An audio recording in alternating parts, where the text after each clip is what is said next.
You know what I'm seeing on here that's kind of scary?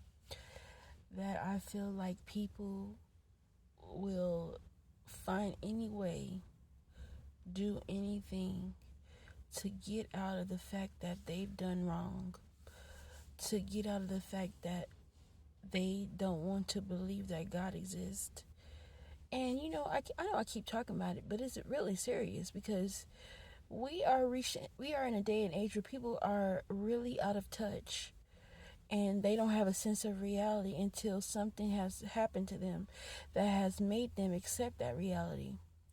So I say that to say this: they just put on the news that um, I guess Edison, the power plant, and Governor Newsom and all them, the Edison, they plant that it was a lack of power plants, and it destroyed everything. First they said it was a person that was an arsonist. Then they said it was the power plant. Then they said it was Governor Newsom. Then they said that people are planning it and plotting. They don't. People need answers, and God says He has given you your soul. Reasoning is a thing of the soul. That's the nature of the soul, is to reason, to try to find a reason why. And so God has allowed this to happen, right? For and God has given your soul the nature of reasoning. You have to find a reason as to why things are happening. And one thing I learned about just following God is sometimes that there will be things that you don't have the answers to. Okay? Well, we know the answer to why everything is happening because you watch my videos and you know that God has already given His reasons. But sometimes we don't have the answers to everything. In this society that we live in, people want the answers to everything. Like, they need an answer. It needs to line up. It has to make philosophical sense. It has to make scientific sense. It has to make all these senses so we can feel better about accepting the information. But God has already said that His thoughts are higher than ours. So you cannot reason God. That's why you need to have His Spirit, so He can tell you things that you do not know of, in Jeremiah 33:3.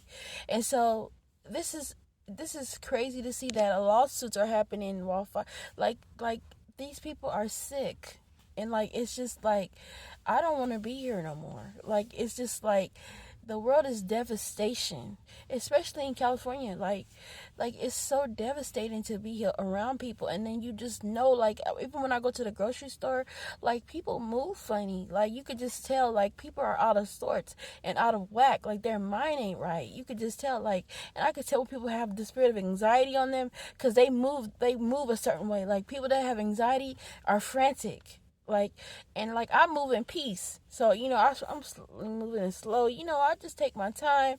And people that are frantic, they move that way in how they drive and how they talk and how they make decisions. And you're living amongst people that are frantic. Like, I was at the grocery store the other day, and I was standing in line, and this man just zoomed up to me and just like, sir, personal space. Like, people, they don't know personal space. They don't know what they're doing. You're living frantically and don't even know that you're living frantically.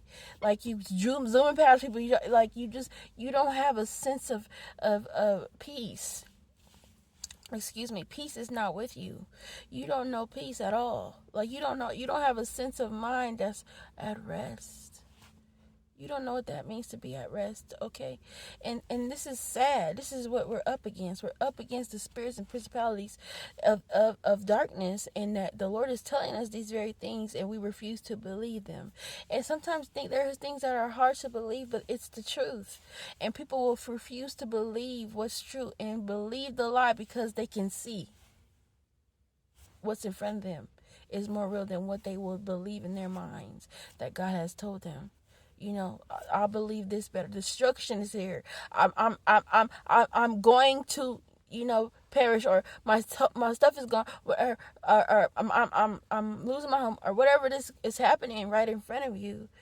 And God has said that He has given you a spirit of peace and of sound mind, even in destruction, but even in chaos,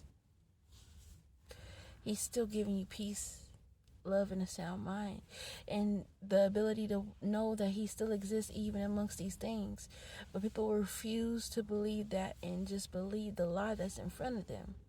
That chaos and destruction is no match for God and His reverence and who He is.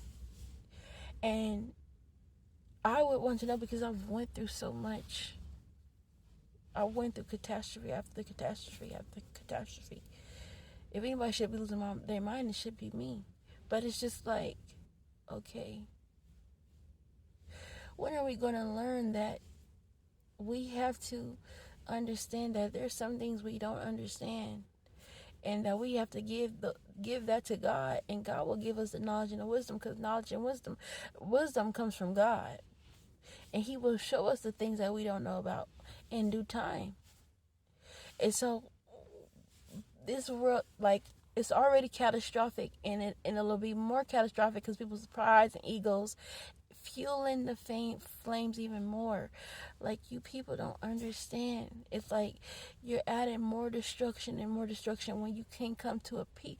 Like you will literally see your demise, because nobody wants to stop and say, "Hey, let's pray," or "Hey, let's see what God says about this," or "Hey, let's see what the word of the Lord is saying." People will get so riled up in their egos and suing each other and blaming this person and blaming this person, and not even never seeing the big picture, that something is wrong, something spiritual is going on, and that will be people's demise. And it's very scary. It's so sad to see that people will be hurt and harmed because of other people's decisions and lack thereof knowledge and wisdom. My heart breaks for people. It really does, because people really don't want to see. Some people are really allergic to accountability. Some people don't want to accept the wrongdoings that they have done. And the reason why I said God has given us the nature of reason for our souls to seek reason is because He's the reason that our soul needs. He's the reasoning that we should seek. So that's what I meant by that, just in case anybody gets, maybe they don't understand, because God is not the author of confusion. And so people are allergic to accountability. They really are. They don't want to. They don't want to accept wrongdoing. They don't want to see that they've done wrong. They rather blame everybody else instead of blaming them. And at the end of the day, a lot of people are guilty in the sight of the Lord, and we need to just establish that we are a society that makes mistakes. One thing I learned about my other job is that people love to place blame on you and not look at their own faults. That's the number one thing I learned when I worked for Los Angeles County, is that people will place the blame on you before accept. They can make the same mistakes you make, but they refuse to accept accountability. But they will blame you for the very mistakes that they have made. They will blame you for them, even though they make mistakes too. That is one thing that I took away from that job, is that people will blame you all day long. Like, and that's the enemy. Like, you can just tell you how evil people are. And I'm so glad that God has saved my life. And so I'm about to get into my word and pray and thank the Lord for saving me, because it's just like, my heart breaks for people because they just refuse to accept accountability. And this is not the time to fight and start blaming each other. This is the time to seek the Lord and ask for answers of how we can be provided with restoration. Okay.